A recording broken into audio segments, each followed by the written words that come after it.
रमज़ान चल रहा है और ये जो गोश्त है ये गरीब की पहुंच में है भी कि नहीं है। चीज़ की मैं तसल्ली देना पूरे वाकंड के अंदर कि साढ़े इस वाकंड के विच 4 आने की भी इच्छू कोई नहीं। कोई बंदा फड़े 2 नंबर काम करता मैनू वो बदले लै जान, मैं कसूरवार होवांगा। अच्छा, एक डंगर ने पिछले तकरीबन कितने कुछ पैसे बच हुए? ये पुछो घटते किन्ने ने यानी कि घटने पैने ना आजकल। ते बोटी बोटी जो दिल मन्ने देने हैं, दिल मन्ने ना देने हैं, बोटी का तो रेट ही नहीं ना। गला करसा खरिया साहब सचिया ते सुचिया अस्सलाम वालेकुम। मेरा नाम है कामरान अहमद। अक्सर आप मुझे फेसबुक, यूट्यूब, टिकटॉक में देखते रहते हैं। माशाल्लाह जी, अभी मैं खड़ा हूँ गोश्त वाली शॉप पे और देखना ये है कि रमज़ान चल रहा है और ये जो गोश्त है ये गरीब की पहुँच में है भी कि नहीं है।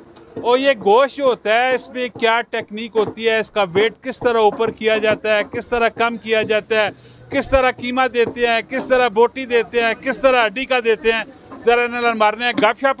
और पूरी वीडियो वेखिए, कमेंट सैक्शन में अपनी राय भी तुसा जरूर देनी है और इस वीडियो जितना हो सके शेयर भी करना है जी। अस्सलाम वालेकुम। और जी भाई ये हुण सारा विच गया जी। अस्सलाम वालेकुम। रिकॉर्डिंग चलनी पैनी ने, बोल जी। अस्सलाम वालेकुम। गपशप करने पैना। क्या हाल है? ठीक हो? ताबेदार जनाब। कैसियन से शुक्र है अल्लाह दा। अच्छा, ते की रेट शेट की जा रहा है कादा गोशना? ये जनाब जाके गवर्नमेंट नु पूछो जेडी बाहर दे रोजे लग सिगरेट तो सट है जी जी जी। वैसे आऊं जेड़ा रेट है उस तुसा पूछने पैने। रेट है वो ये कि जेडे बाहर दे मुल्क इंपोर्ट पे कर देन उन्हां नु पूछण। तुसी हुण मैं गोश्त करना, मैं तुसी किस तरह किलो देसो? 900 रुपए। मैं ही गल पे पूछना ना, मुद्दे नी गल मैं पूछना पैना। 900 रुपए सर जी। ते हड्डी वाला किस तरह देसो? हड्डी वाली पे आखने हैं जी। ते बोटी बोटी जो दिल मन्ने देने हैं, दिल मन्ने ना देने हैं, बोटी का तो रेट ही नहीं ना। वैसे बोटी ना की रेट होने? 1100। ते कीमे ना इको ही रेट है। ये केड़ा गावा गोश्त है कि माजा गोश्त? गावा। ते ओवरऑल मार्केट ना कम शम कैसा है, की सूरत हाल? कोई हालात नहीं मार्केट दे की होने ने, कसाई पे नुकसान लाखां रुपया का करते ने, और की है। वो तां सारा गुस्सा मेरे पे कड्ढने? नहीं सर, ये नहीं गल, गौरमेंट नूं पता होना चाहिए ना जिहड़ी चीज़ इंपोर्ट भी जाती है डॉलरां च, वो इत्थे साढ़े कागजां सानू कित्थों लभे। अच्छा, इको सही यानी सारा गवर्नमेंट दे सारा भार ही गोश्त ते आ गए है। तो सर प्याज 1500 रुपए धड़ी है।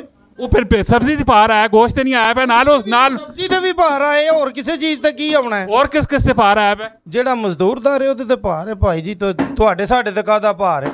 ਅਸੀਂ 2 ਲੱਖ ਉਹਦੇ ਕੋ ਧਾਰ ਫੜਸਾਂ ਖਾ ਲਾਂਗੇ, 2 ਉਹਦੇ ਕੋ ਫੜਸਾਂ ਉਧਰ ਰੋੜ ਲਾਂਗੇ। ਸਾਡੇ ਤੁਹਾਡੇ ਤੇ ਭਾਰ ਕੋਈ ਨਹੀਂ, ਮਜ਼ਦੂਰਦਾਰ ਕੁੱਟ ਕਤਾ है। इस कोई शक नहीं, मजदूर काफी तंग हो गया। वैसे गरीबा नहीं पहुंचे चुन गोश रहे नहीं, ये याशी च चला गया। ये याशी चला गया, बिल्कुल सीधी गल है, सिंपल भाजी। एक डॉलरां च चीज़ भी जाती है, दिनारां च भी जाती है, उत्थे साडी करंसी की करेगी?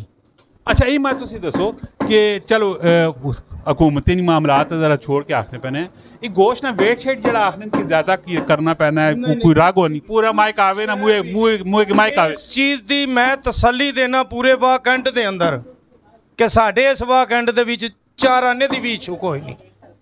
कोई बंदा फड़े 2 नंबर काम करता मैनू वो बदले लै जान, मैं कसूरवार होवांगा। अच्छा, वैसे आउट टेक्निक क्यों नहीं, किस तरह करने किस तरह? कोई पता नहीं, जेड़े करते नहीं उन्होंने पता है। जिस चीज़ की सानू तसल्ली देने नूं तैयार हाँ वो खड़क के दे सा। अच्छा, एक डंगर ने पिछले तकरीबन कितने कुछ पैसे बच हुए?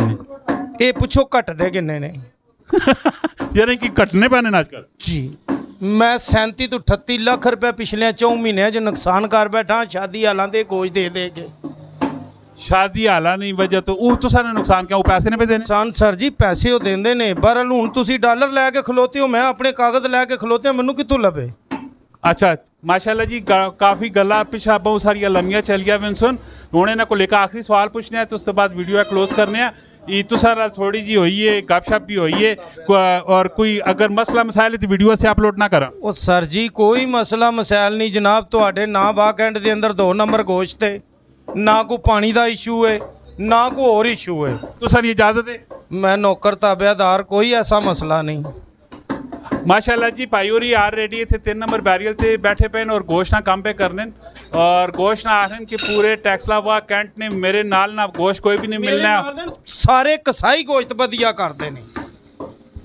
बहुत सारिया गल्लां नाल हो गया, वीडियो बहुत वड्डी लम्मी भी होनी है, तो लिहाजा कमेंट सैक्शन में तुस अपनी राय जरूर देनी। गपशप लासा, फिर दोबारा लासा, फिर लासा, फिर लासा, फिर लासा। ये सब वीडियो जितना हो सके ज़्यादा से ज़्यादा शेयर करना है। मिलने हैं नेक्स्ट वीडियो जो फी अमान है।